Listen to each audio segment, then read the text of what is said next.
ओम अज्ञानतिमिरन्धस्य ज्ञानाञ्जनशलाकया चक्षुरुन्मीलितं येन तस्मै श्रीगुरवे नमः। श्रीचैतन्यमनोभीष्टं स्थापितं येन भूतले स्वयं रूपकदा मह्यं ददाति स्वपदान्तिकं। हे कृष्ण करुणा सिन्धो दीनबन्धो जगत्पते गोपेश गोपकान्ता राधाकान्ता नमोस्तुते। तप्त कांचन गौरंगी राधे वृंदावनेश्वरी वृषभानुसुते देवी प्रणमामि हरिप्रिये। नमः ओम विष्णुपदाय कृष्णपृष्ठाय भूतले श्रीमते भक्ति वेदांत स्वामिना इति नामिने। नमस्ते सरस्वते देवी गौरवाणी प्रचारिणे निर्विशेष शून्यवादी पाश्चात्य देश तारिणे। जय हो श्री कृष्ण चैतन्य प्रभु नित्यानंद श्री अद्वैत गदाधार श्रीवासादि गौर भक्त वृंद। हरे कृष्णा कृष्ण कृष्णा हरे हरे हरे राम राम राम हरे हरे। हरे कृष्ण एव्हरीवन। तर श्री श्री राधा गोविंदांना वंदन करूया आपण, ज्यांच्या आनंदासाठी आज आपण इथे जमलो आहोत, ज्यांच्या आनंदासाठी आज आपण इथे गीता शिकतोय, त्या प्रभू श्रीकृष्णांना आधी आपण वंदन करूया, श्रील प्रभुपादांना वंदन करूया, श्री श्री राधा गोविंदांना वंदन करून, नामनिष्ठ दास प्रभूजींना वंदन करून आणि माझ्या प्रेरणा मनीषा माताजी, अन्वया माताजी आणि पूजा माताजी यांना वंदन करून आज आपण आपल्या अध्यायाची सुरुवात करूया। इस्कॉन श्री श्री राधा गोविंद टेम्पल मंगलुरू यांच्या 18 दिवसात गीता समजून घेऊया या अध्यायात तुम्हा सर्व बालगोपालांचं स्वागत आहे। आज आपण शिकणार आहोत आपला 4था अध्याय।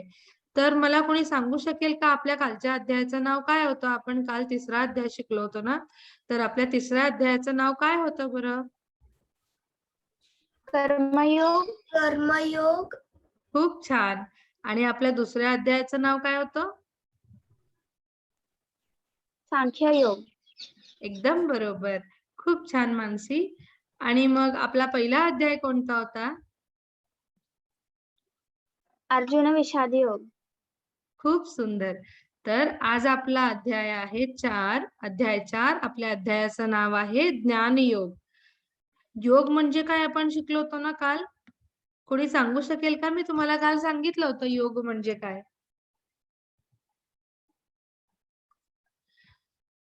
योग म्हणजे भगवंतांशी एकरूप होण्याची क्रिया, भगवंतांशी एकरूप होण्याच्या क्रियेला योग असं म्हणतात। काल आपण शिकलो होतो हे। तर आता आपला अध्याय सुरू करण्याच्या आधी आपण थोडीशी रिव्हिजन करूया। मी काल तुम्हाला होमवर्क सांगितलं होतं, आठवतंय? कोणी कोणी केला होमवर्क? काय होतं कालचा होमवर्क आपला? पंचतत्व मंत्र पाठ करायचा होता ना? महामंत्र मला कुठं भेटलं नाही। हो, मग ग्रुपमध्ये मेसेज करायचा ना, मग मी तुम्हाला पाठवलं असतं। ठीक आहे, तुम्हाला कोणीच नाही पाठ केला? मॅम मी बोलू? हो, म्हण ना मानसी। श्री कृष्ण चैतन्य प्रभु नित्यानंद श्री अद्वैत गदाधर श्री वसदी गौरा भक्त वृंदा। खूप छान मानसी, खूप सुंदर। तर आता आपल्याला डिटेल्स सांगायचे आहेत। काल मी तुम्हाला सगळ्यांना डिटेल्स पण सांगितले होते ना, की कोण कोणाच्या अवतारामध्ये आहे ते कोणी सांगू शकेल मला? सगळ्यात मध्ये कोण आहेत? श्री चैतन्य महाप्रभू। खूप छान। आणि ते कोणाच्या अवतारात आहेत? म्हणजे खूप छान। आणि मग निळे वस्त्र धारण केले ते कोण आहेत? श्री नित्यानंद। बरोबर, अगदी बरोबर। आणि ते कोणाच्या अवतारात आहेत? बलराम। अगदी बरोबर। आणि ज्यांनी लाल वस्त्र परिधान केले आहे ते कोण आहेत?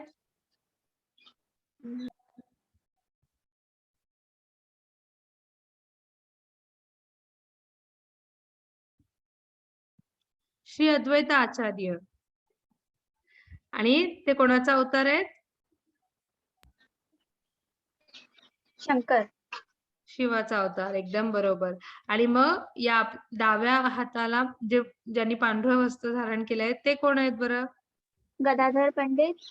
अगदी बरोबर. आणि ते कोणाचा अवतार आहेत? राधाराणी. अगदी बरोबर. आणि उजव्या हाताला इकडे आहेत ते पांढऱ्या वस्त्रामध्ये ते कोण आहेत? श्री व्यासजी. श्रीवासादी. एकदम बरोबर. आणि ते कोणाचे अवतार आहेत? नारायण. नारद मुनींचा अवतार. एकदम बरोबर. खूप छान मानसी, खूप सुंदर. आता आणखी थोडी ऍक्टिव्हिटी. हे सगळ्यांना आठवतंय ना? आता सगळ्यांनी व्हिडिओ ऑन करा बरं. आपल्याला ऍक्टिव्हिटी करायची आहे ना? मला सगळ्यांचे व्हिडिओ ऑन पाहिजे. केले सगळ्यांनी आपले आपले व्हिडिओ ऑन? अनम्यूट व्हा बरं. चला, तर आपण काय शिकलो होतो? आपण काय नाही? शरीर नाही. आणि आपण काय आहोत? आत्मा. आत्मा. आणि आपला आत्मा कुठे असतो? हृदयात. खूप छान. आपण आपल्या आत्म्याला पाहू शकतो का? नाही. आपल्या आत्म्याचे तुकडे करू शकतो का? नाही. आत्म्याला जाळू किंवा पुरू शकतो का आपण? नाही. नाही ना. आत्म्याला ओलं करू शकतो किंवा सुकवू शकतो? नाही. नाही ना. मग मृत्यूनंतर आत्म्याचं काय होतं? तो दुसऱ्या दुसरं शरीरात. शरीर एकदम छान. बरोबर. आणि आत्म्याचा आकार केवढा असतो? आपल्या केसाच्या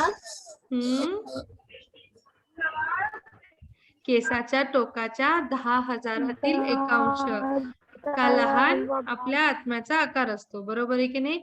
तर मला आणखी कोण सांगू शकेल की 4 युग कोणती होती? काल आपण जी पाहिली होती 4 युग कोणती होती? सतयुग, त्रेतायुग, द्वापरयुग, कलियुग. एकदम बरोबर.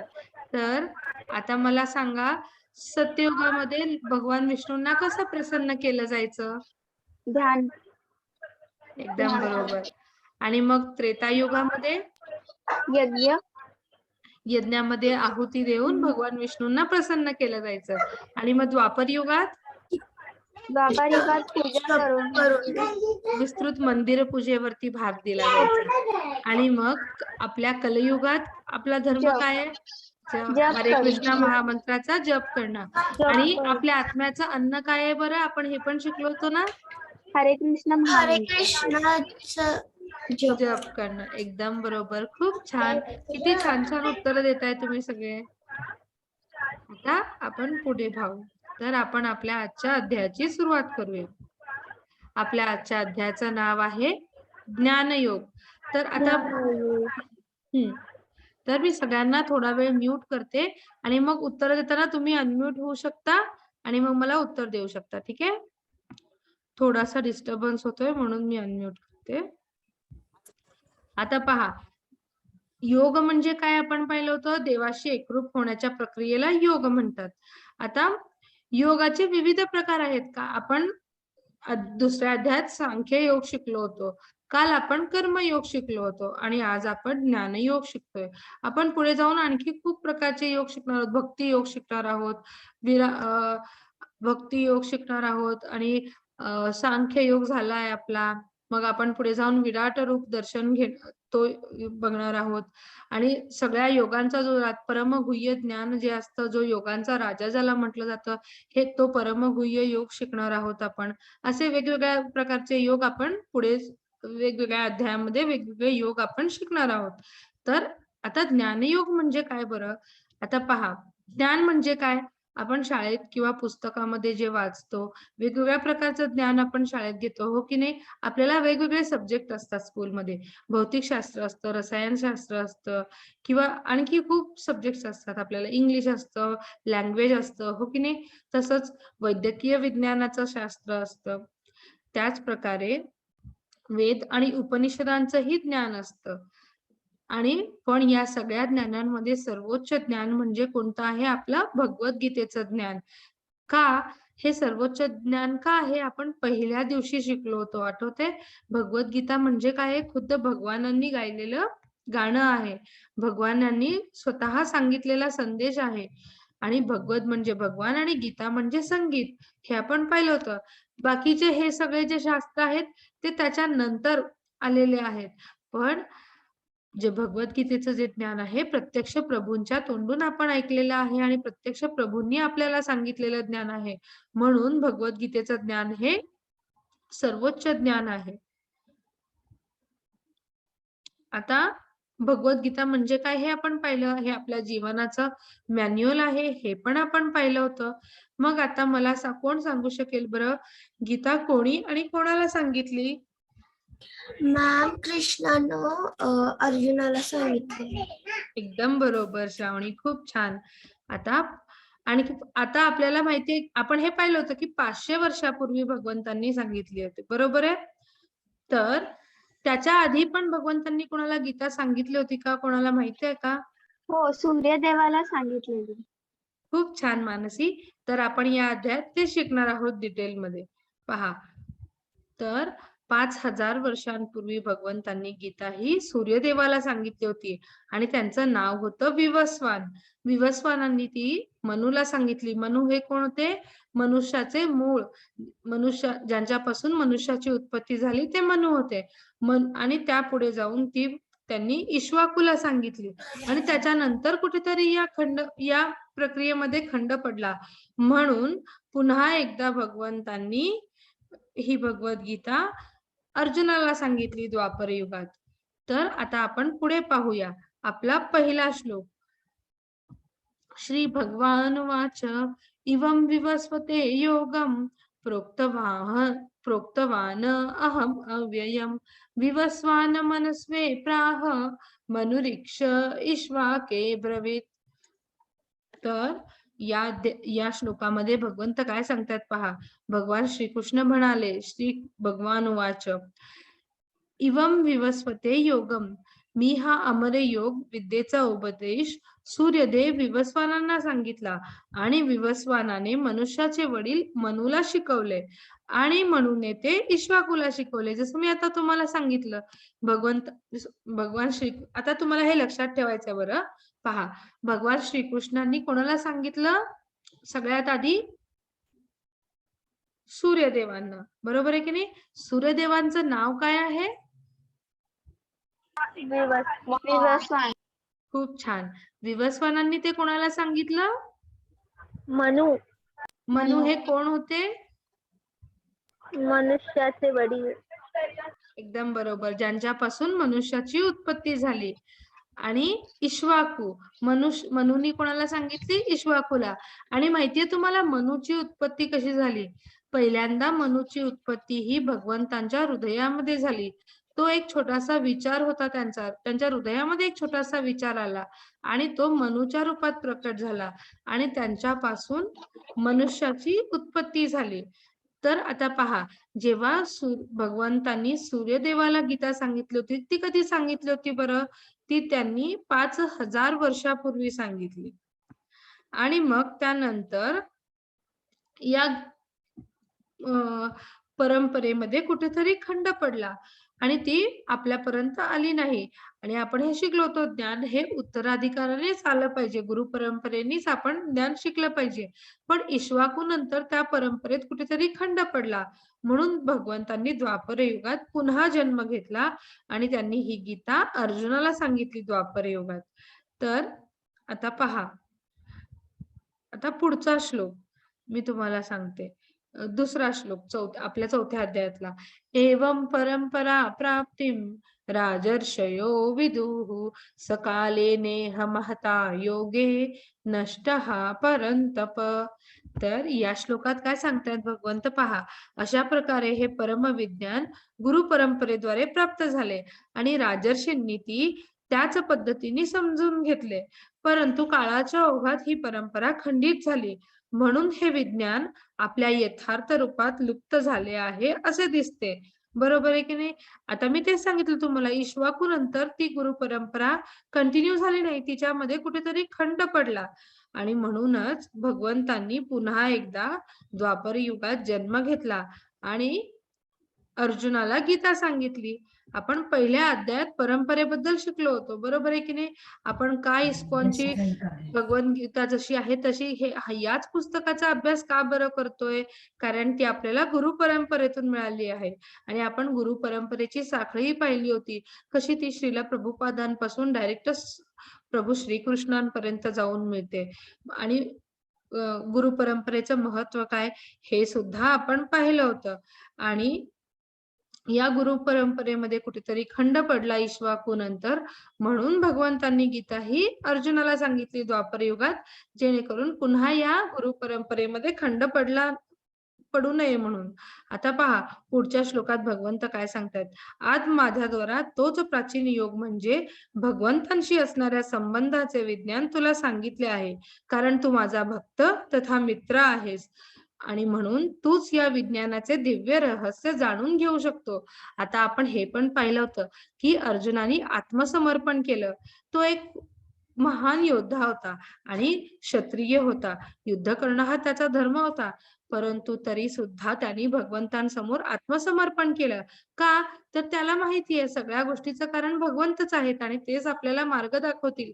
आणि तो भगवंतांचा परम मित्र देखील होता आणि शिष्यही होता, म्हणूनच त्यांनी आत्मसमर्पण केलं. आणि भगवंत सुद्धा हेच सांगतायत, पहा ते काय म्हणतायत की तूच माझा मित्र आहेस आणि म्हणूनच तू या विज्ञानाचे दिव्य रहस्य जाणून घेऊ शकतो, असं भगवंतांनी सुद्धा सांगितलंय. तर आता मला कोण बरं सांगू शकेल, भगवंतांनी अर्जुनालाच का चूज केलं, अर्जुनालाच का त्यांनी गीता सांगितली? इथेच आहे याचं उत्तर, मी आता जस्ट तुम्हाला कारण की तो त्याचा परम भक्त आणि मित्र होता. खूप छान श्रावणी, खूप सुंदर. आणि त्यांनी आत्मसमर्पण केलं होतं भगवंतांसमोर, हो की नाही? म्हणून भगवंतांनी अर्जुनालाच ही गीता सांगितली. आता पुढच्या स्लाइड मध्ये हा फोटो कुणाला तरी आठवतोय का? हे आपण पाहिलं होतं ना? हो मॅम. हो मॅम. कोण सांगेल बरं मला? कोण सांगेल मला?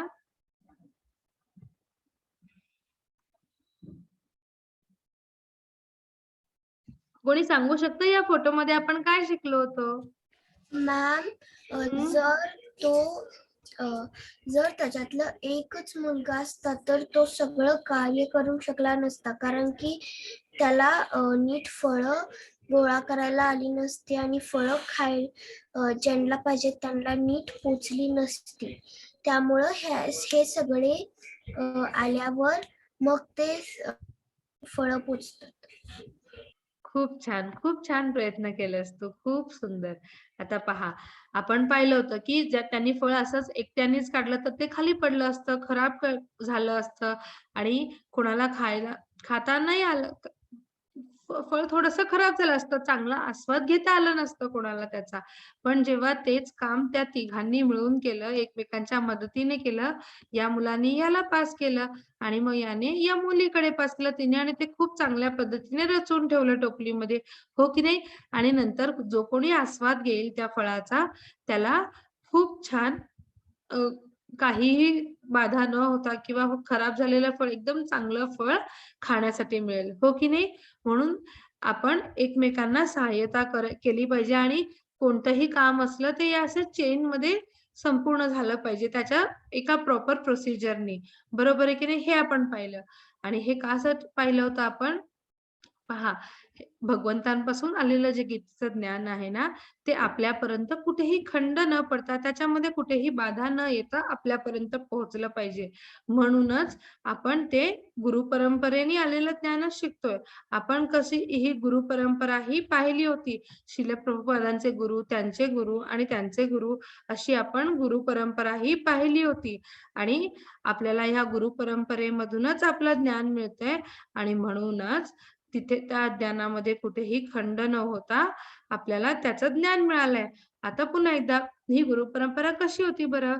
हे आपले इस्कॉनचे फाउंडर आचार्य श्रील प्रभुपाद, हे त्यांचे गुरु कोण आहेत? ते भक्ती सिद्धांत सरस्वती. आणि हे त्यांचे गुरु गौरकिशोरी दास बाबाजी, हे त्यांचे गुरु. भक्ती विनोद ठाकूर बाबाजी हे त्यांचे गुरु. जगन्नाथ दास बाबाजी. आणि अशा प्रकारे ही गुरु परंपरा ही थेट प्रभू श्रीकृष्णांना जाऊन मिळते. आणि म्हणूनच आपण आणि त्या ज्ञानामध्ये कुठेच खंड पडला नाही. कुठेही खंड न पडता ते ज्ञान थेट प्रभू श्रीकृष्णापासून आपल्यापर्यंत पोहोचतंय. कोणामुळे? श्रील प्रभुपादांमुळे. त्यांच्यामुळेच आपल्याला इथे आज इस्कॉनची जशी आहे तशी भगवद्गीता या पुस्तकाचा अभ्यास करण्यासाठी मिळतोय. आणि म्हणूनच आपण गुरु परंपरेने मिळालेलं ज्ञानच घेतलं पाहिजे. आता पुढे ही गुरु परंपरा म्हणजे काय आहे पहा. आपण हेही पाहिलं होतं. इस्कॉन कोणत्या संप्रदायात येतं कोणाला आठवतं? मी तुम्हाला सांगितलं होतं पहिल्या अध्यायामध्ये. आठवतं कोणाला? ठीक आहे, मी सांगते. आपला इस्कॉन कोणत्या संप्रदायात येतं? तर गौडिया वैष्णव संप्रदायामध्ये येतं. तर ते कोणकोणते संप्रदाय आहेत भगवंतापासून, ते कसे आले आपण आता पाहू. पहा, हे प्रभू श्रीकृष्ण, त्याच्यानंतर हे ब्रह्मा, लक्ष्मी संप्रदाय आणि त्यांच्यापासून आलेले हे 4 संप्रदाय: ब्रह्म संप्रदाय, लक्ष्मी संप्रदाय, शिव संप्रदाय आणि 4 कुमार संप्रदाय. तर ब्रह्म संप्रदायाचे प्रमुख कोण आहेत? माधवाचार्य आहेत. श्री लक्ष्मी संप्रदायाचे प्रमुख कोण आहेत? रामानुजाचार्य आहेत. श्री शिव संप्रदायाचे प्रमुख कोण आहेत? विष्णू स्वामी आहेत. आणि 4 कुमार संप्रदायाचे स्वामी कोण आहेत? निंबकाचार्य आहेत. आणि तुम्हाला माहिती आहे, आता आताच तुम्हाला सांगितलं, इस्कॉन येतं गौडिया वैष्णव परंपरेमध्ये. आणि श्रील प्रभुपाद हे आपले 32वे आचार्य आहेत.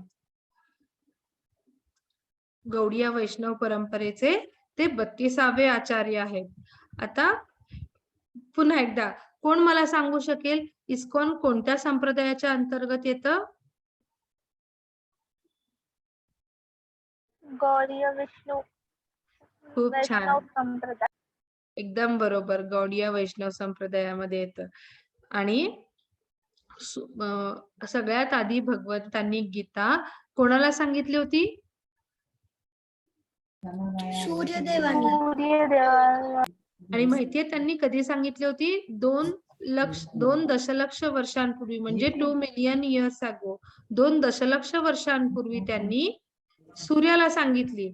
आणि 5000 वर्षापूर्वी त्यांनी अर्जुनाला सांगितली. आणि 500 वर्षापूर्वी त्यांनी श्री चैतन्य महाप्रभूंच्या रूपाने जन्म घेतला होता कलयुगात, आपल्याला हरे कृष्ण महामंत्राचा ज्ञान देण्यासाठी. आता पहा, पुन्हा एकदा मला सांगा सगळेजण, सगळ्यात आधी कधी सांगितली होती भगवंतांनी गीता? किती वर्षापूर्वी सांगितली होती? 2 मिलियन. 2 मिलियन, एकदम करेक्ट. कोणाला सांगितली होती? सूर्यदेवाला. त्यांचं नाव काय होतं? विवस्वान. खूप छान. आणि मग विवस्वानांनी ती कोणाला सांगितली? मनु हे कोण होते? मानवाचे. खूप छान. आणि मग मनूंनी ती कोणाला सांगितली? इक्ष्वाकू. खूप छान, खूप सुंदर. आणि मग नंतर या परंपरेमध्ये कुठेतरी खंड पडला, म्हणून भगवंतांनी पुन्हा द्वापर युगात जन्म घेतला. आणि कोणाला सांगितली गीता त्यांनी? अर्जुन. किती वर्षांपूर्वी? 500 वर्षापूर्वी. 5000 वर्षांपूर्वी. 5000 वर्षांपूर्वी. हा. आणि मग पुन्हा त्यानंतर कुठेतरी खंड पडला, म्हणून 500 वर्षांपूर्वी त्यांनी कोणाच्या रूपात जन्म घेतला? चैतन्य महाप्रभू. चैतन्य महाप्रभू. आणि हरे कृष्ण, आणि त्यांनी आपल्याला हरे कृष्ण महामंत्राचा जप सांगितलं. बरोबर आहे. आता पुढे पुढच्या स्लाइड मध्ये काय पहा. पण मग अर्जुनाला काय प्रश्न पडला माहितीये? पण हे कसं बरं शक्य आहे? तुम्ही तर माझे मित्र आहात, आपण बालपणापासूनचे मित्र आहे, आपण बालपणी सोबत खेळलो, आपण सोबत मोठे झालो, आणि आता सुद्धा आपण सोबत आहे. म्हणजे काय? आपण दोघे एक समान वयाचे आहोत, हो की नाही? जेव्हा आपण फ्रेंड्स आहोत, आपण सेम एजचे फ्रेंड्स आहोत. मग तुम्ही 5000 वर्षांपूर्वी नाही सॉरी किती 2 मिलियन इयर्स अगो, म्हणजे 2 दशलक्ष वर्षांपूर्वी तुम्ही सूर्यदेवांना कशी बरं गीता सांगितली? आता तर तुम्ही माझ्या सोबत आहात, माझे फ्रेंड आहात, मग कशी बरं तुम्ही गीता सांगितली? पडला असा प्रश्न अर्जुनाला पडला होता. तुम्हाला कोणाला माहिती आहे उत्तर? तुम्हालाही असा प्रश्न पडलाय का? हो मॅम. बरोबर आहे की नाही? पण माणूस जन्माला येतो आणि मग त्याचा मृत्यू होतो. पण भगवंतांचा असं आहे का? भगवंत कधी जन्माला येतात का? नाही. नाही. सूर्य उगवतो आणि मग नंतर संध्याकाळी सूर्य मावळतो. त्याचा अर्थ असा झाला का उद्या सकाळी पुन्हा सूर्य उगवणार नाही? नाही. नाही ना? मग सूर्य जसा नेहमीच असतो, तसा तो शाश्वत असतो, तसं भगवंतांचं अस्तित्व सुद्धा शाश्वत असतं. सूर्य उगवल्यानंतर पुन्हा मावळतो आणि पुन्हा तो दुसऱ्या दिवशी उगवतो. तसंच जेव्हा जेव्हा आणि जिथे जिथे गरज असते ना, तेव्हा त्या युगामध्ये भगवंत पुन्हा ते प्रकट होतात. ते कधी जन्माला येत नाहीत, ते प्रकट होत असतात. आणि म्हणून आपण हेही पाहिलं होतं, आठवते? मी तुम्हाला सांगितलं जेव्हा महाभारताचं युद्ध झालं, भगवंतांचं वय किती होतं? आठवतंय तुम्हाला कुणाला? 90 इयर्स. 90 इयर्स, हो की नाही? आणि मग ते दिसतात कसे? एकदम तरुण. का? तर ते शाश्वत आहे. त्यांचं रूप हे सच्चित आनंद चिरंतन रूप आहे आणि त्यांचं वय हे कधी वाढतच नाही. ते त्याच एज मध्ये कायम असतात. त्यांचं वय वाढत जातं पण त्यांचं रूप कधीच बदलत नाही. असं हे भगवंतांचं ऐश्वर्य आहे आणि म्हणूनच सौंदर्य हे त्यांचं ऐश्वर्य आहे. आपण हे पण जेव्हा त्यांचे 6 ऐश्वर्य पाहिले होते त्यात आपण पाहिलं होतं, सौंदर्य हे भगवंतांचं ऐश्वर्य आहे. आता पुढे पहा, इथे अर्जुन प्रश्न करतोय की तुम्ही माझे समकालीन आहात, माझे मित्र आहात, मग कसे बरं तुम्ही द्वापर युगात आहात आणि तुम्ही तेव्हा सूर्यदेवांना कशी बरं गीता सांगितली? याचं उत्तर हे आपण आताच पाहिलं. आता पुढच्या श्लोकात अजोपि सन्मयात्मा भूतानां ईश्वरोऽपि सन् प्रकृतिं स्वामधिष्ठाय संभवाम्य आत्मया यया. तर या 6व्या श्लोकाचं भाषांतर कोणाला वाचायचंय? वाचेल कोणी? मी मॅम. हो, वाच ना. जरी मी अजन्म आणि अविनाशी आहे आणि जरी मी सर्व प्राणीमात्रांचा ईश्वर आहे तरी प्रत्येक युगात मी माझ्या मूळ दिव्य रूपात प्रकट होतो. कृष्णा प्रकट कसे झाले? आता अर्जुनाने प्रश्न विचारला की नाही, तुम्ही माझे समकालीन आहात, मग तुम्ही सूर्याला पण कशी गीता सांगितली आणि मला पण कसं काय सांगताय? मग तेव्हा भगवंतांनी उत्तर काय काय दिलं? भगवंत का प्रकट झाले, कधी प्रकट झाले आणि केव्हा ते पुन्हा प्रकट होणार, याबाबत या सगळ्या गोष्टीचे सगळे सिक्रेट्स आता भगवंत अर्जुनाला सांगतायत. म्हणूनच गीतेला हे सर्वोच्च ज्ञान म्हटलं जातं, कारण भगवंतांनी स्वतः आपले सगळे सिक्रेट सांगितले आहेत तिथे. मग आता या श्लोकामध्ये ते स्वतः सांगतात आपल्याला की मी अजन्म आहे, शाश्वत आहे, मी कधीच जन्माला येत नाही, कारण मी अविनाशी आहे आणि मी सर्व प्राणीमात्रांचा ईश्वर आहे. प्रत्येक गोष्ट ही त्यांच्यापासूनच निर्माण झालेली आहे. बरोबर आहे की नाही? आता या फोटोमध्ये काय दिसतंय? आपण काय पाहतोय या स्लाइड फोटोमध्ये? कोणी सांगेल मला? मॅम, जो कृष्ण आहे त्यांनी त्यांचं मूळ रूप धारण केले. हो, बरोबर आहे. हे आता मी तुम्हाला स्टोरी सांगते छोटीशी. आता पहा, हे कोण आहेत हे दोघे या फोटो मधले? कृष्णाचे मम्मी पप्पा. हा, वासुदेव आणि देवकी. तर कंस हा देवकीचा भाऊ होता.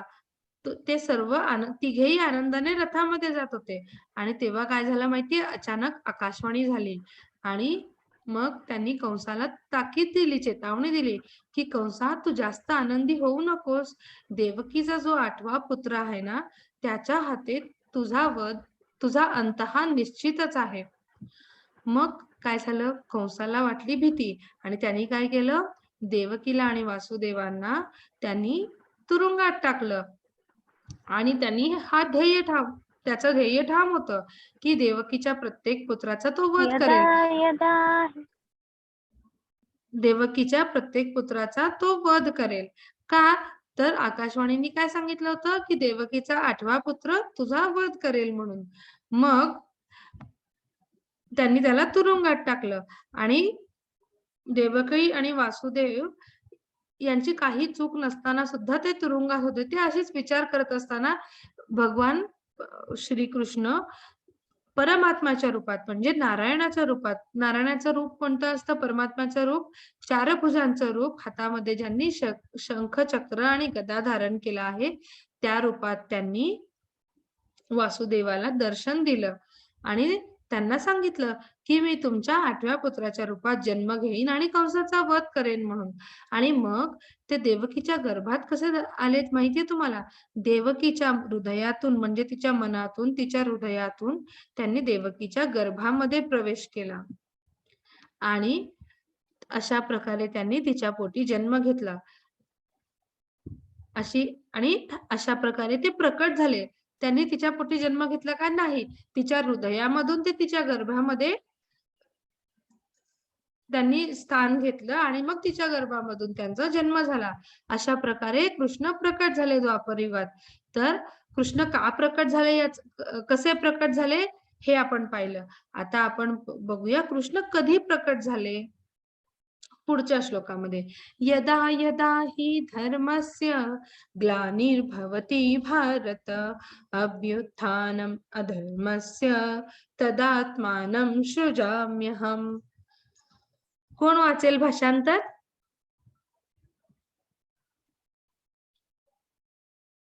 मी. वाच. हे भारतवंशी, जेव्हा जेव्हा आणि जेथे जेथे धर्म आचरणाची अधोगती आणि अधर्माचे वर्चस्व होऊ लागते तेव्हा तेव्हा मी अवतार घेतो. खूप छान, खूप सुंदर राधिका.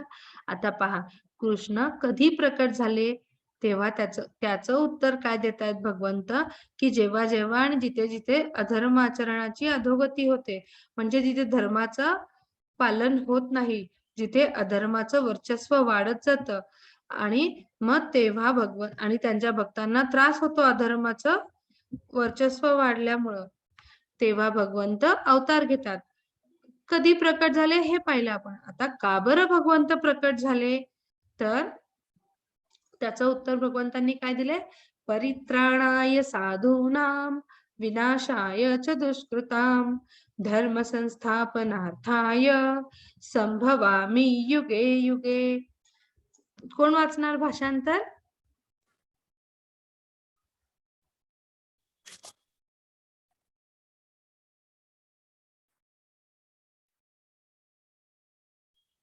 आज नवीन कोण जॉईन झाले? सुनील.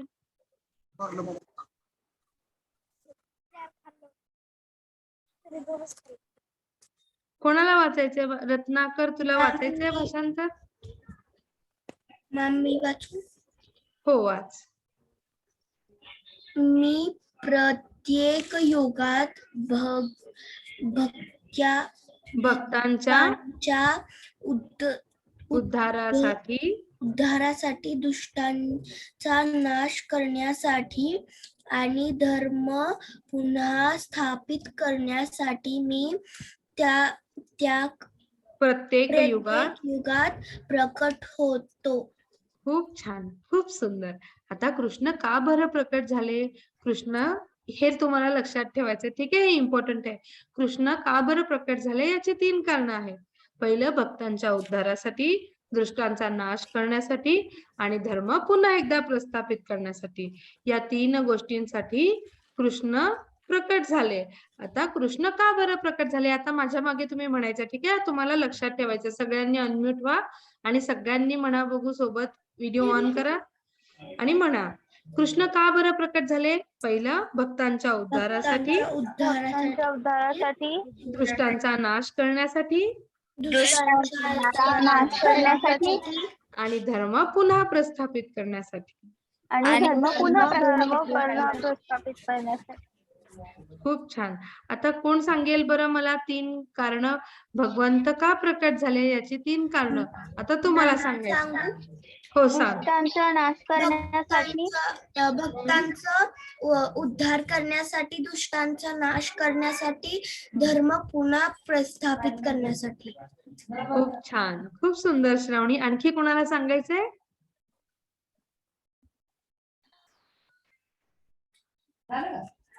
मी सांगू? हो सांग.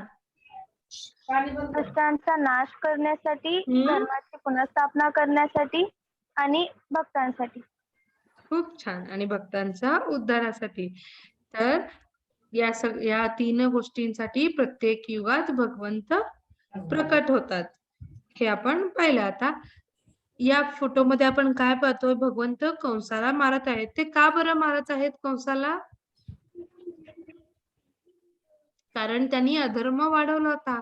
त्यांनी विनाकारण देवकी आणि वासुदेवांना तुरुंगात टाकलं होतं आणि त्याचे दुष्ट कृत्य वाढत चालले होते. आणि म्हणून भगवंतांनी आता स्वतः सांगितलं की भक्तांचा उद्धारासाठी आणि दुष्टांचा नाश करण्यासाठी ते प्रकट होतात. आणि म्हणून कंसाचा विनाश करण्यासाठी ते प्रकट झाले होते द्वापर युगात. आता पुढे कृष्ण हे शाश्वत आहेत, अजन्म आहेत. गोविंदम आदिपुरुषम म्हणूनच त्यांना म्हटलं जातं गोविंदम आदिपुरुषम असं. आणि तुम्हाला माहितीये ज्यांना आपण सृष्टीकर्ता ब्रह्मा म्हणतो ना, त्या ब्रह्माची उत्पत्ती ही भगवान श्रीकृष्णांपासून झाली आहे. तर विष्णूचे 3 प्रकार आहेत. महाविष्णू, शिरोदक्षाय विष्णू आणि गर्भोदक्षाय विष्णू असे विष्णूचे 3 प्रकार आहेत. तर गर्भोदक्षाय विष्णूच्या बेंबीमधून कमळाची उत्पत्ती झाली. या कमळाची आणि ज्या बेंबीमधून ज्या कमळाची उत्पत्ती झाली ना, त्या कमळामधून ब्रह्मांची उत्पत्ती झाली असं ब्रह्मसंहितेमध्ये लिहिलेलं आहे. आणि म्हणून असं म्हटलं जातं गोविंदम आदिपुरुषम तेणे ब्रह्महृदये आदिकवये असं म्हटलं जातं.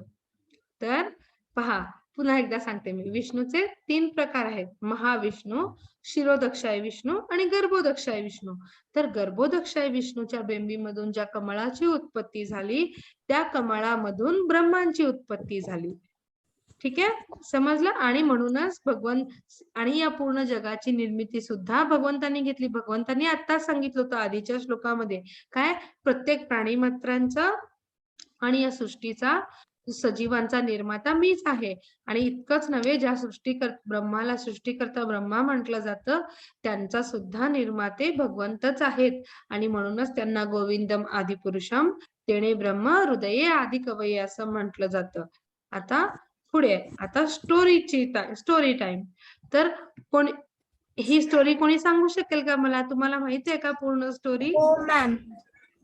1 बाय 1 पहिल्यांदा हँड रेज करा बरं. मग मी सगळ्यांना कोणाला सांगायचंय हँड रेज करा, मग मी सांगते. श्रावणी, हो सांग ना तू. मॅम, जेव्हा देवकीला कृष्णा जन्माला आला तेव्हा आपोआप सगळे पहारकरी गाढ झोपीला गेले. आणि मग जी कृष्णाचे पप्पा होते त्यांना विचार आला की त्यांची जी बहीण होते तिच्या बाळासोबत देवकीचं बाळ एक्सचेंज करायचं. आणि नंतर मग तेव्हाच ते बाहेर निघाले, कारण की आपोआप सगळे पहारकरी झोपलेले आणि त्यांचे बेड्या पण उघड्या झालत्या. मग जेव्हा ते बाहेर निघत होते तेव्हा खूप जोराचा पाऊस पडत होता. आणि जेव्हा ते नदी पार करत होते, गंगा नदी, तेव्हा आपोआप जी गंगा नदीचं पाणी आहे ते बाजूला सरकलं. आणि जेव्हा कृष्णाच्या अंगावर पाणी टपकत होतं त्यामुळं शेषनागे ते त्यांच्यावर पाणी पडत देत नव्हते. आणि मग ते तिकडं जाऊन देवकीचं बाळ आणि यशोदेच्या बाळाचं एक्सचेंज करतात. आणि जे यशोदेचं बाळ आहे ती ते स्वतःसोबत आणतात. खूप छान, खूप सुंदर. किती छान सांगितलंस तू. आणि तुम्हाला माहिती आहे या शेषनागाचं नाव काय आहे? अनंत नाही शेष. मॅम. अनंत. हो, एकदम करेक्ट. कोण सांगितलं? मी. राधिका. खूप छान, खूप सुंदर. अनंत शेष, करेक्ट एकदम. आता आपण कृष्णाची जन्मकथा पाहिली. श्रावणीने खूप छान सांगितली ना आपल्याला. तर तिने सगळे पॉइंट्स कव्हर केले. जेव्हा जन्म झाला होता कृष्णाचा तेव्हा वासुदेव आणि देवकी यांनी तो पुत्र मथुरेमधून ते वृंदावनात सोडून आले होते, कारण त्यांना त्या बाळाचं रक्षण करायचं होतं. आणि तसं भगवान विष्णूंनी म्हणजे नारायण चार भुजांच्या परमात्म्याच्या रूपाने नारायणांनी त्यांना तसा आदेश दिला होता. आणि त्यांनी ते काहीच करत नव्हते, सगळं काही भगवंतांनी प्लॅन करून ठेवलं होतं आधीच, आणि त्यांच्या प्लॅन प्रमाणे सगळं काही घडत होतं. आणि तसंच ते तिकडे बाळाला सोडून आले आणि तिथून मुलीला घेऊन आले इकडे, बरोबर आहे. आणि तेव्हा सुद्धा जेव्हा कंस मारायला आला ना, तेव्हा ती मुलगी हातातून सुटली आणि तिने पुन्हा आकाशवाणी तिने दुर्गेचं रूप धारण करून पुन्हा आकाशवाणी केली की हे कंसा, देवकीचा 8वा पुत्र वृंदावनात सुखरूप आहे आणि तुझा वध कृष्णाच्या त्या देवकीच्या 8वा पुत्र जो कृष्ण आहे त्याच्याच हातून तुझा वध होणार हे कायम आहे. आणि म्हणूनच भगवंतांनी द्वापर युगात जन्म घेतला होता. आता भगवंतांच्या प्रकटाची 3 कारणं कोणती आहेत? कोण सांगू शकेल बरं मला? आपण आताच प्रॅक्टिस केली होती ना. मॅम मी सांग बरं. सांगू? सांग. भक्तांच्या उद्धारासाठी, दुष्टांचा नाश करण्यासाठी, धर्म पुन्हा प्रस्थापित करण्यासाठी. खूप सुंदर श्रावणी, खूप छान. आता पुढे जाऊन पाहूया आपण पुढच्या श्लोकामध्ये काय म्हणतायत भगवंत आपल्याला. ते पहा, ते काय सांगतायत. जन्म कर्म च मे दिव्यम यो वेत्ति तत्त्वतः त्यक्त्वा देहं पुनर्जन्म नैति मामेति सो अर्जुन. कोण वाचणार भाषांतर? मॅम. श्रावणी तुलाच वाचायचे? हो. ओके, वाच. हे अर्जुन, माझ्या स्वरूपाचे आणि कर्माचे अंतींद्रिय स्वरूप माहित आहे. तो हा शरीर सोडल्यानंतर या भौतिक जगात पुन्हा जन्म घेत नाही, परंतु माझ्या चिरस्थायी निवासस्थानी पोहोचतो. खूप छान, खूप सुंदर श्रावणी. आता पहा, भगवंत या श्लोकामध्ये आपल्याला काय सांगतायत. त्या अर्जुनाला काय म्हणतात. हे अर्जुना, माझ्या स्वरूपाचे आणि कर्माचे अंतींद्रिय स्वरूप माहित आहे. तो शरीर सोडल्यानंतर या भौतिक.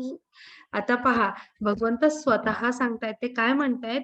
जो कोणी माझं भौतिक स्वरूप आहे का माझं अंतींद्रिय स्वरूप काय आहे हे जो कोणी ओळखतो ना, भगवंतांचं सत्य जो जाणतो ना, तो या जगात पुन्हा जन्म घेत नाही.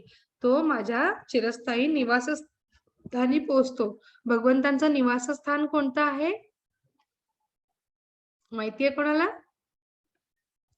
गोलोक, म्हणजे वैकुंठ. ज्याला वैकुंठ म्हणतात, गोलोक म्हणतात ना, ते भगवंतांचं निवासस्थान आहे. मग इथे भगवंत काय सांगतायत. जर आपण त्यांच्याशी जवळीक साधली, त्यांच्यावरती प्रेम केलं, त्यांचा अंतेंद्रिय स्वरूपाची माहिती घेतली, भौतिक स्वरूपाचे सोडून अंतेंद्रिय स्वरूपाची माहिती घेतो ना आपण, तेव्हा आपला जो आत्मा असतो ना, तो जन्म मृत्यूच्या या चक्रात अडकत नाही. तो आपल्या या शरीराच्या मृत्यूनंतर भगवंतांच्या घरी जातो. असं भगवंत स्वतः सांगतायत.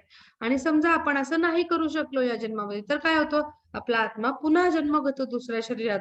अशा प्रकारे आपल्या आत्म्याला 84 लाख योनींमधून प्रवास करत राहतो. आणि समजा त्यांनी या 84 लाख योनीमधल्या प्रवासामध्ये कधीच भगवंतांची आठवण केली नाही आणि कधीच त्यांना जाणून घेण्याचा प्रयत्न केला नाही, तर पुन्हा पुन्हा तो याच चक्रात अडकून जातो.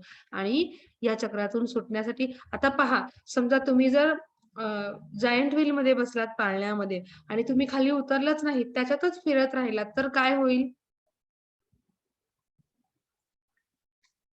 काय होईल? कोणी सांगू शकेल मला? तुम्हाला चक्कर येईल, हो की नाही? मग तसंच तुम्ही जर या जन्म-मृत्यूच्या बंधनामध्ये, या जाळ्यामध्ये अडकलात आणि पुन्हा, पुन्हा, पुन्हा, पुन्हा याच चक्रात फिरत राहिलात, तर आपण तसं करू शकत नाही. आपली हालत खराब होईल. मग या चक्रामधून वाचण्यासाठी स्टॉप बटन काय आहे? भगवंतांचं नामस्मरण. त्यांना समजून घेणं, त्यांच्या अंत्येंद्रिय स्वरूपाची माहिती घेणं. तेव्हा आपण स्टॉप बटन, त्याला स्टॉप बटन म्हणतात. आणि मग ते आपलं तिकीट आहे. आपलं हरे कृष्ण महामंत्राचा जप करणं किंवा भगवंतांची आठवण करणं, त्यांची सेवा करणं म्हणजे काय? आपला विजा किंवा तिकीट आहे. कुठे पोहोचण्याचा? भगवंतांच्या निवासस्थानी पोहोचण्याचा. आणि याची डिटेलमध्ये माहिती आपण पुढच्या अध्यायामध्ये घेणार आहोत. एक सुंदर स्वप्न म्हणजे गोलोक कसं असतं, भगवंतांचं निवासस्थान कसं असतं, आपण तिथे काय काय करू शकतो, किती छान छान मज्जा असते तिकडे, या सगळ्या गोष्टी आपण पुढच्या अध्यायामध्ये शिकणार आहोत. आता पुढे जाऊ आपण. पहा, कृष्णाच्या प्रकटाची 3 कारणं कोणती होती? भक्तांचे रक्षण करण्यासाठी, राक्षसांचा नाश करण्यासाठी आणि धर्म पुन्हा प्रस्थापित करण्यासाठी. आता पुढचा श्लोक. कृष्णाला जाणून घ्यायचा फायदा काय आहे बरं? का बरं आपल्याला कृष्णाला जाणून घ्यायचंय? आता त्यांनी सांगितलं, भगवंतांचं अंतेंद्रिय स्वरूप आपण जाणून घेतलं तर जन्म मृत्यूच्या बंधनातून सुटतो आपण आणि आपण गोलोकाला पोहोचतो. आणि हा जो श्लोक आहे ना आपला, जन्म कर्म च मे दिव्यम यो व्यक्ती तत्वतः त्यक्त्वा देह पुनर्जन्म नैति मामेति सो अर्जुन, हा आपल्या आजच्या अध्यायातला खूप इम्पॉर्टंट श्लोक आहे आणि तुम्हाला हा श्लोक लक्षात ठेवायचा आहे. आता पुढचा श्लोक आपण हा आताच केलं की जो भगवंताचं स्वरूप जाणतो तो भगवंतांच्या निवासस्थानी पोहोचतो. आता पुढे कृष्ण कोण आहेत बरं?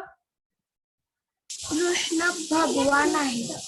आणि ईश्वर प्राप्तीच्या टप्प्यांमध्ये आपण पाहिलं होतं, आधी ब्रह्मण, मग परमात्मा, 4 भुजांचं विष्णूचं रूप आणि मग भगवान म्हणजे कृष्ण, ते आदी पुरुष आहेत आणि मनमोहक श्यामसुंदर असं त्यांचं रूप आहे. त्यांनी पितांबर धारण केलं आहे, डोक्यात सुंदर असा मोरपंख आणि हातात बासुरी आहे त्यांच्या. आणि कृष्णांना आणखी काय म्हटलं जातं? सच्चित आनंद. कृष्णाचं स्वरूप कसं आहे? शाश्वत. जसा सूर्य उगवतो आणि मावळतो, पुन्हा तो उगवतो दुसऱ्या दिवशी, तसं भगवंतांचं स्वरूप हे शाश्वत आहे. प्रत्येक युगात ते प्रकट होत असतात. ते जन्म घेत नाहीत, तर ते प्रकट होत असतात. आता पुढे कृष्ण आणि मनुष्यामध्ये आपलं काय फरक आहे बरं? कृष्णाचं स्वरूप हे नित्य आहे, कायम आहे, पण आपलं स्वरूप हे अनित्य आहे. कृष्णाचं शरीर आध्यात्मिक आहे, पण आपलं शरीर भौतिक आहे. आपण पाहिलं होतं ना, आपलं शरीर 5 घटकांनी बनलं आहे. ते कोणते बरं 5 घटक? कोण सांगू शकेल मला? मॅम, अग्नी, वायू, पृथ्वी, सूर्य, नाही, आकाश आणि पाणी. बरोबर आहे, हवा आणि पाणी. हा, अजून कोण सांगणार होतं? राधिका, तू ना? हो मॅम. सांग. अग्नी, आकाश, वायू, पाणी, अग्नी, हवा, वायू, पाणी, हवा. खूप छान, खूप पंचतत्व. सुंदर. अशा पंचतत्वांनी आपलं शरीर बनलं आहे आणि म्हणून ते भौतिक शरीर आहे. पण कृष्णाचं शरीर असं आहे का? नाही, ते आध्यात्मिक शरीर आहे. त्यांचं शरीर आणि आत्मा याच्यात काही फरक आहे का? 2 वेगळे आहेत का? त्यांचा आत्मा ट्रान्सफर होतो का दुसऱ्या शरीरात? अजिबात नाही. पण आपला आत्मा एका शरीरातून दुसऱ्या शरीरात ट्रान्सफर होतो. आपलं शरीर आणि आत्मा या 2 वेगवेगळ्या गोष्टी आहेत. परंतु भगवंतांचं असं नाहीये. त्यांचा आत्मा आणि शरीर दोन्ही एकच आहे. कृष्ण हे मायेचे नियंत्रक आहेत, पण आपणच मायेद्वारा नियंत्रित आहोत. आता ही माया म्हणजे काय असते? आपण या सगळ्या गोष्टी पुढे जाऊन शिकणार आहोत. कृष्ण आता थोडक्यात मी थोडं सांगते तुम्हाला. माया म्हणजे काय असते? या भौतिक गोष्टी, मोह, माया, लोभ, मत्सर, द्वेष, या सगळ्या ज्या गोष्टी आहेत ना, त्या तिला माया म्हणतात. आणि या सगळ्या कोणाच्या हातात आहेत? कृष्णाच्या हातात आहेत. पण या पृथ्वीवरचा मनुष्य हा मायेद्वारा कंट्रोल केला जातो, मायेच्या हातात आहे. जसं त्या आपण जत्रेमध्ये भावल्यांचा खेळ बघतो की नाही, दोऱ्याने बांधलेले भावले असतात आणि हाताने त्या कठपुतलीचा खेळ असतो. हाताने दोरी हलवलं की भावली नाचत असते. अगदी तसंच त्या भावल्या म्हणजे आपण आहोत आणि त्या कठपुतल्या जो नाचवणारा असतो ना, चालवणारा व्यक्ती, तो म्हणजे माया आहे. माया आपल्याला चालवत असते, परंतु माया ही स्वतः भगवंतांच्या कंट्रोलमध्ये आहे. आता पुढे बघू.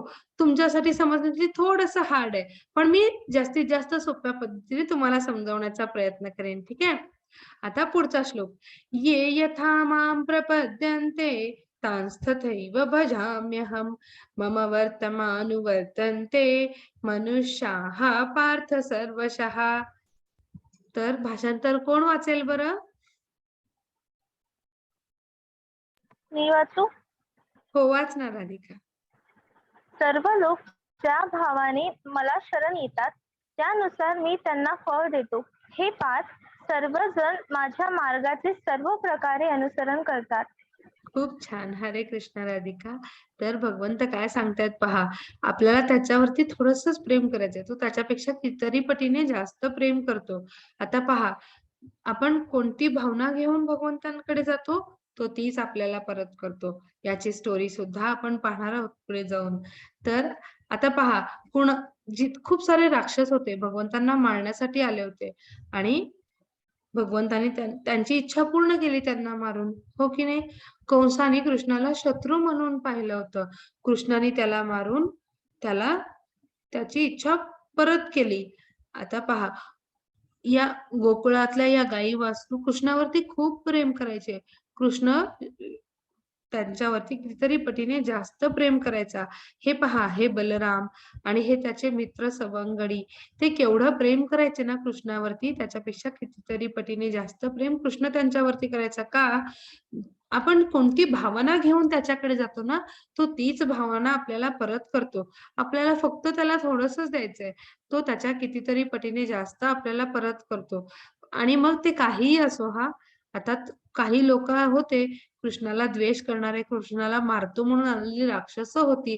त्यांना कितीतरी पटीने जास्त ताकदीने मारून टाकलं ना कृष्णाने, कोणत्याही शस्त्र आणि अस्त्राशिवाय.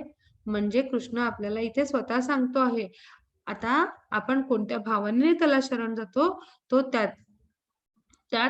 तीच भावना त्यांना तेच फळ देतो, तीच भावना त्यांना परत करतो. आणि म्हणून आपल्याला फक्त थोडीशी तरी त्याच्यासाठी सेवा केली पाहिजे. तो कितीतरी पटीने जास्त आपल्याला परत करतो. आता पहा, पुढच्या श्लोकात काय सांगितलंय. या जगात मनुष्यांना सकाम कर्मामध्ये सिद्धी हवी असते.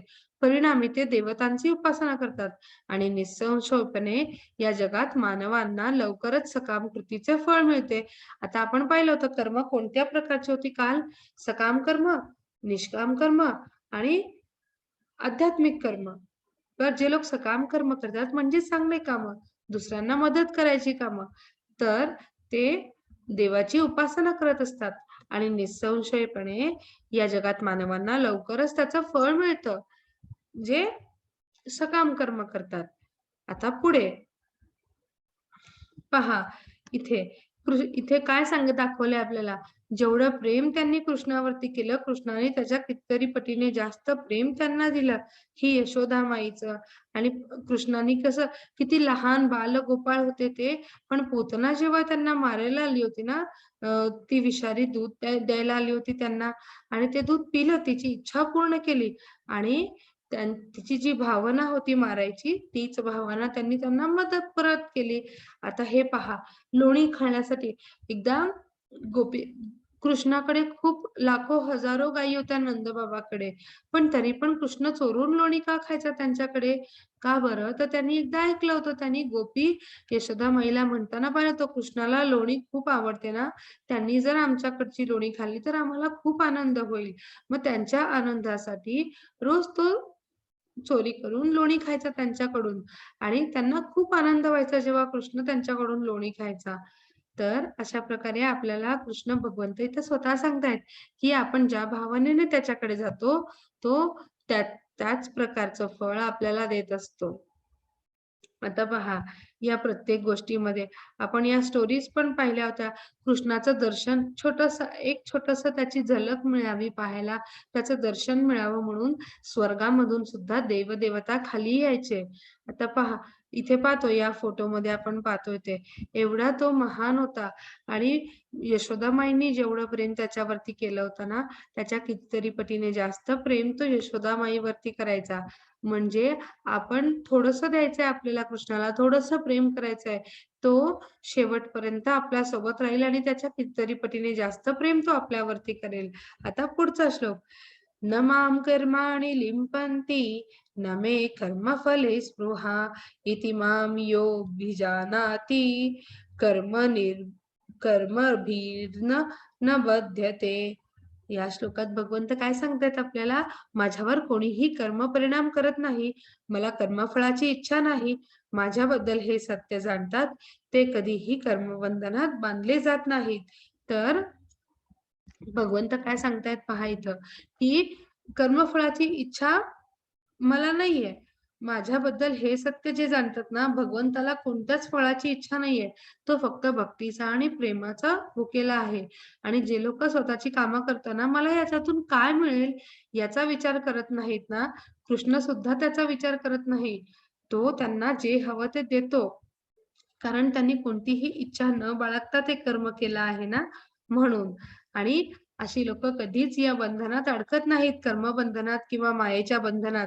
आणि अशा लोकांना निश्चितच गोलोक प्राप्ती होते, म्हणजे भगवंताच्या निवासस्थानी स्थान मिळतं.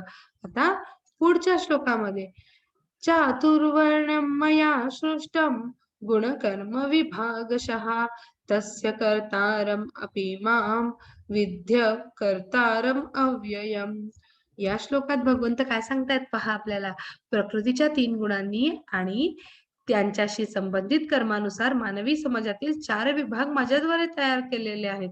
जरी मी या व्यवस्थेचा निर्माता आहे, परंतु तू हे जाणले पाहिजे की मी अव्ययी असल्याने अकर्ता आहे. आता भगवंतांनी सांगितलंय, त्यांनी स्वतःच निर्माण केले होते प्रकृतीचे 3 गुण आणि त्यांच्याशी संबंधित हे 4 मानवी समाज. कोणकोणते होते बरं? ब्राह्मण, क्षत्रिय, वैश्य आणि शूद्र असे 4 वेगवेगळे समाज जरी त्यांनी निर्माण केले, तरी या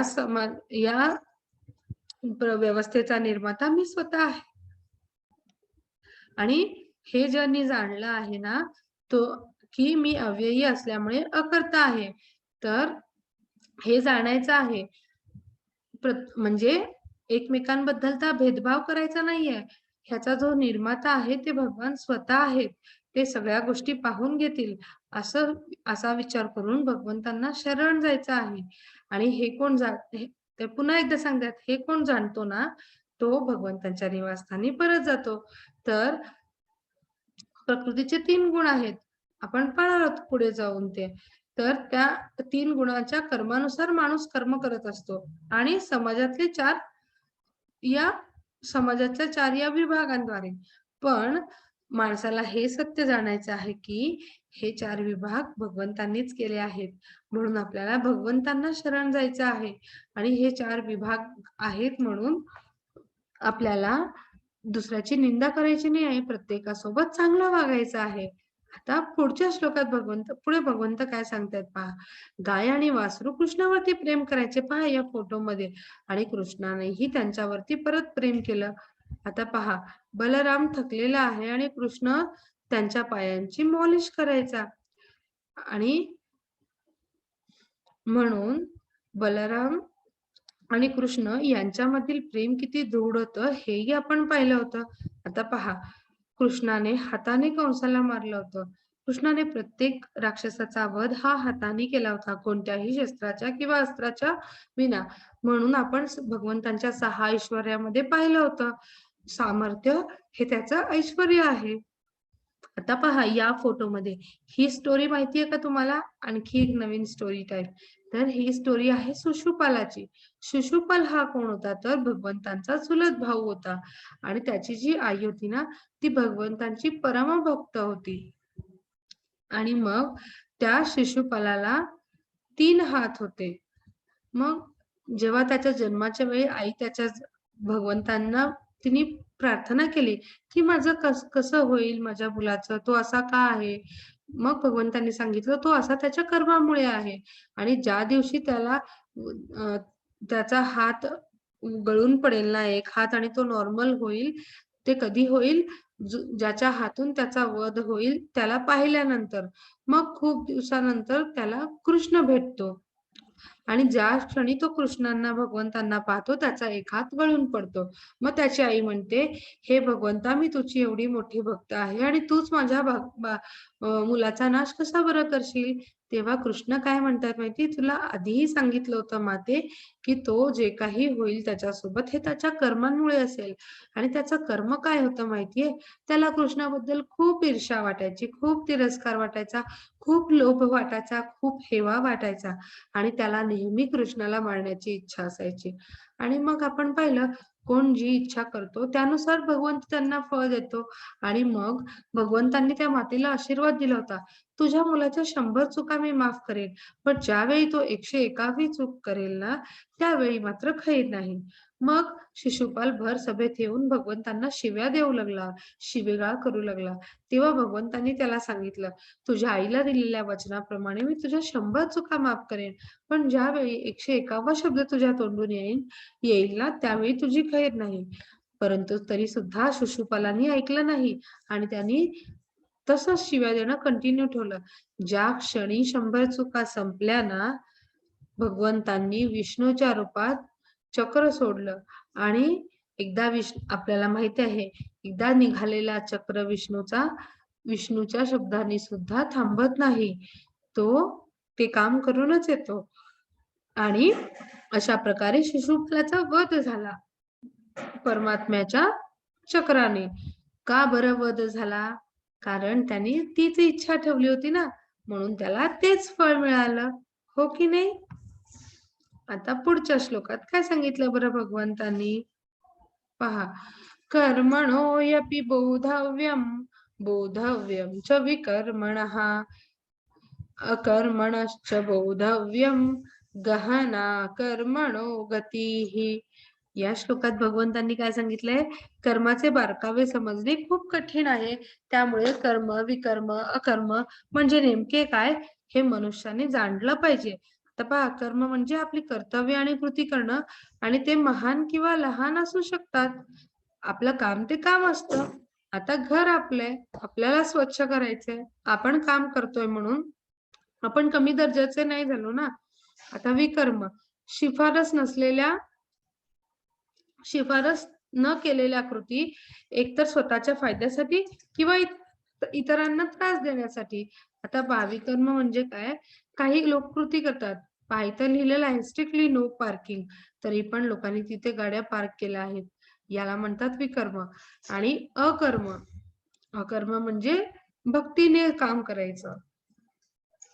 आपण काल काय पाहिलं होतं? आध्यात्मिक कर्म म्हणजे कृष्णासाठी केलेले कर्म. 2 मिनिट हा.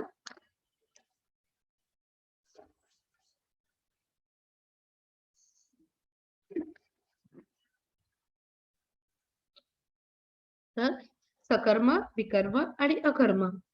सकर्म म्हणजे चांगले कर्म, आपलं जे काम आहे ते फळाची अपेक्षा न करता, ते लहान असो किंवा मोठं असो, आपलं काम करणं, दुसऱ्यांना मदत करणं, याला सकर्म म्हणतात. अकर्म आणि नुसतं कर्म म्हणजे आपलं जे काम आहे ते. विकर्म म्हणजे दुसऱ्यांना त्याचा त्रास होतो आहे का नाही याचा विचार न करता फक्त स्वतःच्या फायद्यासाठी केलेलं कर्म म्हणजे विकर्म. आणि अकर्म किंवा कृष्ण भक्तीचं कर्म किंवा आध्यात्मिक कर्म म्हणजे भक्ती. तर भक्तीचे कर्माचे हे 3 प्रकार आपण पाहिले. आता पुढे पुढच्या श्लोकात भगवंत काय सांगतायत पहा. आपल्या कर्मफळाची आसक्ती सोडून नेहमी समाधानी व स्वतंत्र राहून सर्व प्रकारच्या कामामध्ये व्यस्त असूनही तो कोणतेही सकाम कर्म करत नाही. भगवंत काय आपण हे पाहिलं पहा. हे मनुष्य म्हणजे आपण कोणाद्वारा कंट्रोल केलेलो आहोत? सगळे दोरे कोणाच्या हातात आहेत? मायेच्या.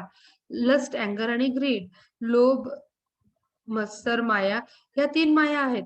आणि या मायेला कंट्रोल कोण करतं? भगवंत करतात.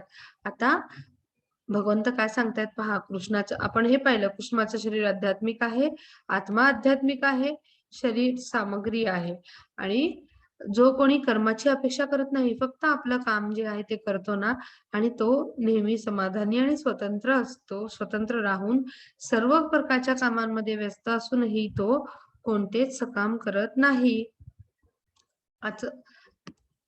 आता पुढच्या स्लाइड मध्ये पाहू. आता पुढच्या स्लाइड मध्ये भगवंत आपल्याला काय सांगतायत पहा.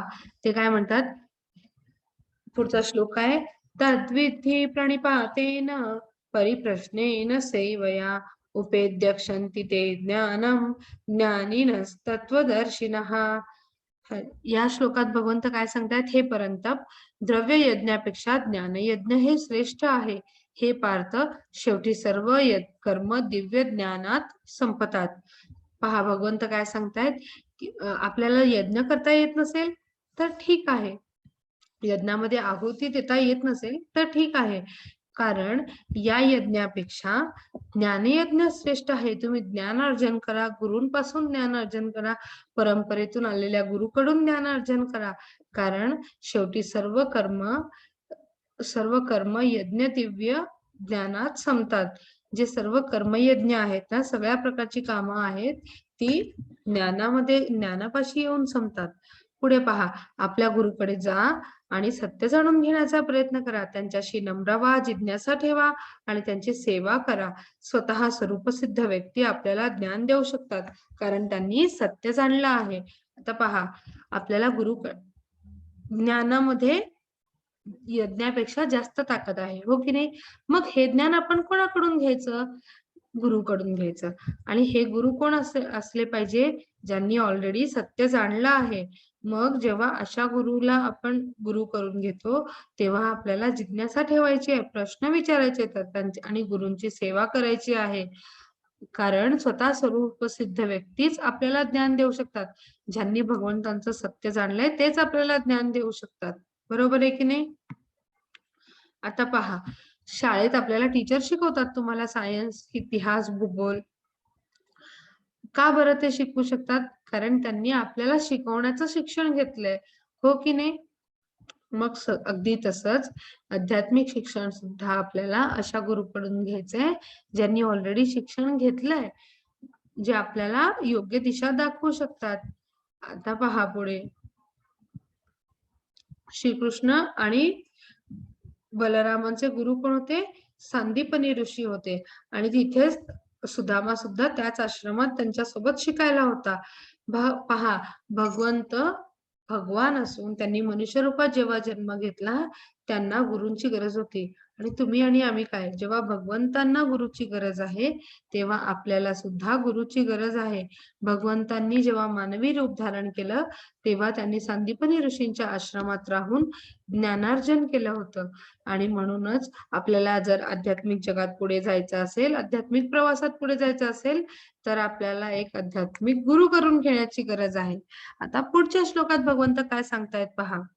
जो भक्त दिव्य ज्ञानामध्ये समर्पित आहे आणि ज्याने इंद्रियांना वश केले आहे, ते ज्ञान घेण्यास पात्र आहेत. ते प्राप्त झाल्यावर त्याला त्वरित आध्यात्मिक शांती प्राप्त होते. आणि ज्या व्यक्तीने आपल्या कर्मफळाचा त्याग करत भक्ती करतो आणि ज्याचे संशय दिव्य ज्ञानाद्वारा नष्ट झाले आहे, तोच खरा आत्मपरायण आहे. हे धनंजया, तो कर्माच्या बंधनात बांधला जात नाही. मग इथं काय सांगितलंय पहा, कृष्ण भावनामृतात पूर्णपणे सामावून घेतलेल्या व्यक्तीने आपल्या आध्यात्मिक कर्माच्या योगदानामुळे भगवत धाम प्राप्त केले पाहिजे. कारण हवन आध्यात्मिक आहे आणि हवी पण आध्यात्मिक आहे. बरोबर आहे की नाही? आता भगवंत काय सांगतात, जो या दिव्य ज्ञानात आहे ना आणि ज्यांनी आपल्या इंद्रियांना कंट्रोल मध्ये ठेवलं आहे, तोच फक्त हे ज्ञान घेण्यास पात्र आहे आणि तोच माझ्यापर्यंत पोहोचू शकतो आणि फक्त त्यालाच शांती मिळते. आणि ज्या व्यक्तीने कर्मफळाचा त्याग केलाय त्याला हे काम केल्यानंतर मला काय मिळेल या गोष्टीचा ऑलरेडी त्यांनी त्याग केलाय आणि तो फक्त भक्तीमध्ये रममाण झालाय. ज्याचे संशय या दिव्य दाराद्वारा नष्ट झाले आहेत तोच खरा आत्मपरायण आहे असं भगवंत आपल्याला इथे सांगताहेत. पुढे ते काय म्हणतायत, म्हणून ज्ञानाच्या शास्त्राने अज्ञानामुळे आपल्याला अंतःकरणात उद्भवलेल्या शंका दूर करा. हे भारत, तू योगासह उभे राहा आणि युद्ध कर. ते अर्जुनाला काय सांगतायत, हे भारत म्हणजे अर्जुनाला अज्ञानामुळे ज्या शंका उत्पन्न झाल्या आहेत ना, ज्ञानाच्या शस्त्राने अज्ञानामुळे झालेल्या अंतःकरणात उद्भवलेल्या शंका आपल्याला दूर करायच्या आहेत आणि युद्धाला सामोरे जायचंय. आता पुढे, आता या चार्ट मध्ये काय दिलंय माहिती का, आपण हे पाहिलं ब्रह्माची उत्पत्ती भगवंतांपासून झाली. तर ज्या ब्रह्माची उत्पत्ती त्यांनी केली त्याचा एक दिवस किती असतो, एक रात्र किती असते पहा. आपली 4 युग पहिली सत्ययुग, त्रेतायुग, द्वापरयुग आणि कलयुग. सत्ययुगाची 1728 मिलियन वर्ष होती. त्रेतायुगाची 1296 मिलियन वर्ष होती. द्वापर युगाची 86,04,000 वर्ष होती आणि कलियुगाची 43,02,000 वर्ष आहेत. तर या चारही युगांचं मिळून एक मन्वंतर होतं आणि ते किती जास्त 306.72 मिलियन वर्षाचं. आणि जेव्हा असे 14 मन्वंतर एकत्र येतात आणि 15 संध्या एकत्र येतात तेव्हा नाईट इज सेम लेंथ, ब्रह्माचा एक कल्प असतो आणि पुढे जाऊन 311.4 ट्रिलियन इयर्स म्हणजे 36,000 कल्प म्हणजे दिवस ब्रह्माचे आणि तेवढीच रात्र सुद्धा असतात. म्हणजे पहा, आपला एक दिवस कुठेच गणना नाहीये. ब्रह्माचा एक दिवस म्हणजे एवढी करोड वर्ष. 311.4 ट्रिलियन इयर्स एवढी वर्ष म्हणजे फक्त ब्रह्माचा एक दिवस आणि आपला एक दिवस म्हणजे फक्त 24 तास. आता पहा हे ब्रह्माचं जीवन. ब्रह्माची फक्त 50 वर्ष पूर्ण झाली आहेत म्हणजे 155.52 ट्रिलियन इयर्स. 6 मन्वंतर संपली आहेत. 4 युगांचं 27वं चक्र सुरू आहे. सत्य, त्रेता आणि द्वापर युगाची एवढी वर्ष आहेत किती, 3.888 मिलियन इयर्स. आणि कलियुगामध्ये वर्षाचा कालावधी संपला किती, 5111 वर्ष. फक्त 5111 वर्ष संपली आहेत, आणखी भरपूर बाकी आहे. आणि ब्रह्माचं जीवन म्हणजे किती असतं पहा, 115.52 प्लस 0.001971962 म्हणजे किती, 155.5222 ट्रिलियन इयर्स. असा हा ब्रह्माचा कालखंड आहे. आता पुढे त्रेतायुगाच्या प्रारंभाच्या वेळी भगवंतांनी हे विद्वान विवस्वान मनूला दिले. मनू मानवजातीचा पिता होता. त्याने आपला पुत्र महाराजा इक्ष्वाकूला दिला आणि जो या पृथ्वीचा रघुघराण्याचा राजा होता. भगवान रामचंद्र प्रकट झालेला पूर्वज होता. म्हणून भगवद्गीता इक्ष्वाकूच्या काळापासून मानवी समाजात अस्तित्वात आहे. त्रेता आणि द्वापर युगाची किती वर्ष पूर्ण झाली आहेत, 20 लाख म्हणजे 21,60,000 वर्ष पूर्ण झाली आहेत. आता पुढे मग आज सुद्धा आपण काय शिकलो, आपली कर्म शिकलो, प्रकृतीचे गुण शिकलो, माया म्हणजे काय आपण शिकलो. पण सगळ्याचा उद्देश काय आहे, जप करा आणि आनंदी राहा. आपण जप केलं तर फक्त आणि फक्त तरच भगवंतांच्या निवासस्थानी पोहोचतो आपण. आता भगवान कोण होते बरं, ते कृष्ण भगवान होते. ते एक व्यक्ती आहेत, त्यांनी श्यामसुंदर रूपात जन्म घेतला आहे. त्यांचा अत्यंत मनमोहक असा श्यामसुंदर रूप आहे. डोक्यात मोरपंख आणि हातात बासरी आहे, हो की नाही. आता पुढे ब्रह्माचा एक दिवस म्हणजे इतकी वर्ष पहा किती, 86.40 मिलियन इयर्स. ब्रह्माचा एक तास म्हणजे 36 लाख वर्ष. ब्रह्माचा 1 मिनिट म्हणजे 6 लाख वर्ष आणि ब्रह्माचा 1 सेकंड म्हणजे 1 लाख वर्ष. तर इमॅजिन करा ब्रह्माचा दिवस किती मोठा आहे. आता पहा पुढे ही गुरु परंपरा आपण इथे पाहतोय की जी पद्मनाभापासून सुरू झाली. नरहरी, माधव, अक्षोभ्य, जयातीर्थ, ज्ञानसिंधू, दयानिधी, विद्यानिधी, राजेंद्र, जयधर्म, पुरुषोत्तम, ब्रह्मण्यतीर्थ, व्यासतीर्थ, लक्ष्मीपती, माधवेंद्रपुरी, ईश्वरपुरी, भगवान चैतन्य, रूपा म्हणजे रूपा गोस्वामी आणि सनातन गोस्वामी, रघुनाथ, कृष्णदास, नरोत्तम, विश्वनाथ, श्री शील जगन्नाथ दास बाबाजी, श्री शील भक्ती विनोद ठाकूर, अशी ही गुरु परंपरा होती. मग आता आपण आजच्या अध्यायात काय शिकलो? जप करा आणि आनंदी राहा. तर तुम्हाला मी जो श्लोक सांगितला तो सुद्धा पाठ करायचा आहे. आणि आता मी प्रार्थना म्हणून रेकॉर्डिंग थांबवते आणि मग तुम्हाला काही प्रश्न असले तर तुम्ही विचारू शकता.